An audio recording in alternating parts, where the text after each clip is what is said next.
Bismillah ar-Rahman ar-Rahim. Assalamu alaikum.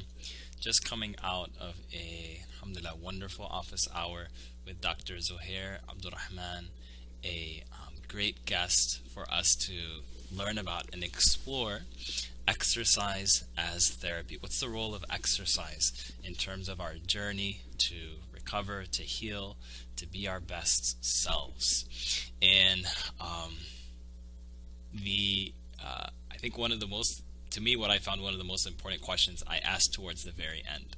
And the question that I asked was, after hearing about all of the benefits of exercise that Dr. Zahir shared, from three aspects, the physical aspect being the more obvious in terms of preventing diseases like cardiovascular diseases, and even helping, even in a situation like cancer, those that were engaged in exercise achieving less recurrence than those that took the same treatments but didn't exercise, the physical benefits, and then adding on top of that the mental and psychological benefits of exercise as having the effect of, when we're thinking a lot, when we're facing certain psychological difficulties like anxiety and depression, that those are associated with a lot of activity in the part of our brain that's responsible for decision making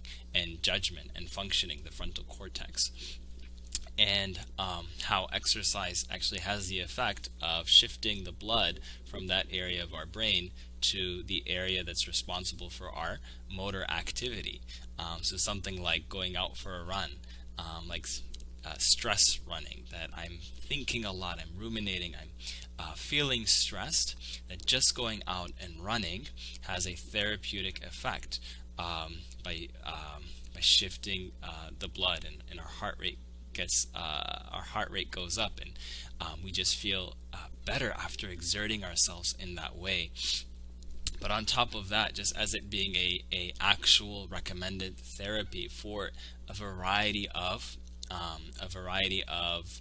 psychological or psychiatric illnesses, as being a research-based beneficial therapy, just to be in addition to other therapies that are used in those realms, to the spiritual benefits of it, as well as of how different activities like running or wrestling or even basketball and soccer have a very strong metaphor in them when it comes to our life, and we make connections. We, for example, go out for a run and we just exert ourselves, and we see ourselves just playing out our lives that we want to give up, but we keep going, and we see just how, while I'm running, I exert myself, I stay patient, I see the end, and so I push. Like, if I'm doing it here, I can do it in my life, I can do it in my wrestling against temptations. Benefits, right? But I asked the question at the end, with all of that, if I'm not really motivated, if this is new for me, if I'm not the person who's been into physical activity, do I absolutely have to do this? Is this a necessity? Or is this just, kind of something that would be nice to do? And after that long discussion, and Dr. Zohair reflecting on his his expertise and also his experience, and me as well reflecting on my experience in that, the conclusion was that for our physical well-being, and our mental well-being and our spiritual well-being, that an element of engaging our body in some form of exercise, wallahu alam, is a necessity. It's important, it's essential.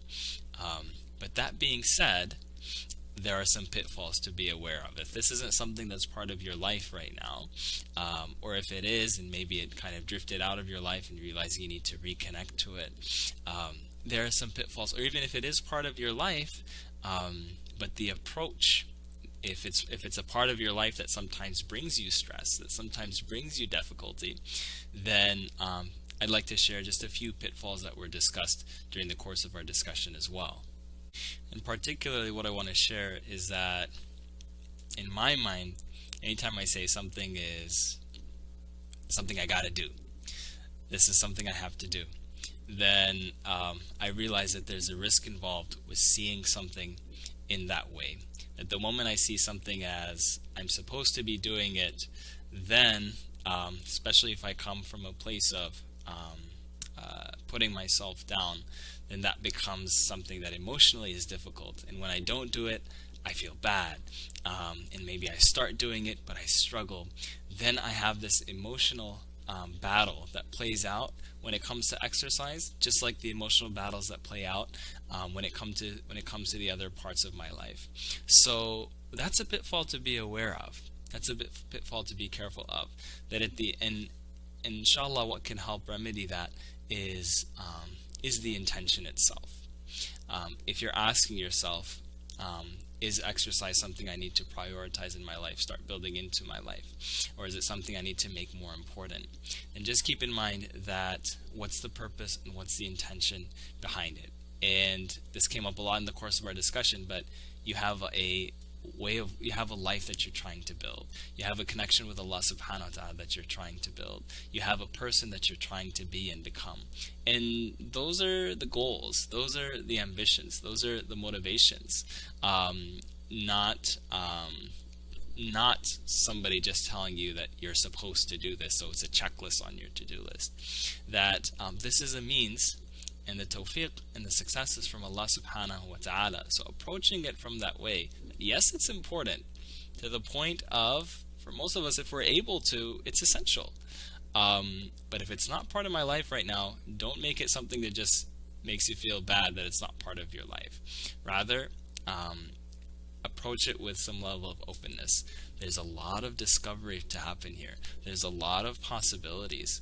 If you've not found a place where you can be physically active and enjoy it, then that's something to start exploring, and you can explore it with some curiosity, some openness, and bidnillah ta'ala, some excitement about the possibilities. So the same principles of our journeys of growth still apply even as we take a journey towards implementing exercise. The principles of being self-forgiving and compassionate, and doing so from a place of love. There's the potential for you to grow, to feel better. There's the potential for your addiction to dissolve if you're struggling with addiction. There's the potential for those bad habits to stop having such a grip on your life. And those are beautiful possibilities that deserve that you approach them. This is a tool that's going to help me get there, and it can be a life-changing tool. We discussed this, subhanAllah, at length in our discussion. Getting started and making it a habit can be absolutely life-changing. So it's a tool, and it has that potential, and you deserve to explore that from a place, inshallah, a place of love and a place of reliance upon Allah subhanahu wa ta'ala to make things happen. Make dua, ask Allah subhanahu wa ta'ala to facilitate your path, and consider what role exercise can play in your journey, or what it looks like for you to take it to the next level. May Allah subhanahu wa ta'ala help us. May Allah subhanahu wa ta'ala guide us. Barakallahu feekum. Assalamu alaikum wa rahmatullahi wa barakatuh.